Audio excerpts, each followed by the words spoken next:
الغدر ساكن في العقول لكن قلوبهم من حجر. عايز أكون إنسان بطل وخطوتي مهما تكون يشهد بها حكم القدر. سامع أنا دعوة مهر للسهوة ليك بين الخيول لكنه مشهود بالأدب.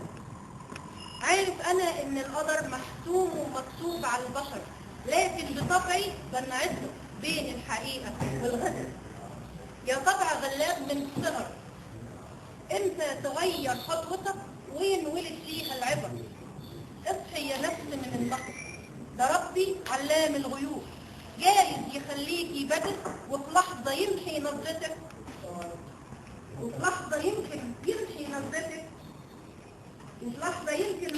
يمحيها ربك بالعمر. فوحدوا رب الخلائق والبشر. الصبر أصل الزمن يتحمل الأوزار، ومين يبيع الأمل ويخسر الإبداع؟ يا حلم يملك ثمن زرفي أنا من صاب، ولا حكايتي عمل من مجمل الانداع.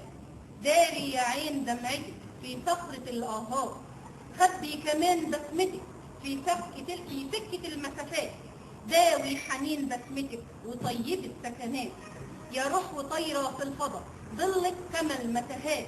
مشتاق أنا لصحبتك أمشي بها العقبات، جايز تكون سكتك موجوعة من الآهات لكن دواها الهوى من سكة العبرات. سمي وصلي بخطوتك، ده بكرة أصل وليد، عجبه قوي ضحكتك ما هو تشبه الحواديت.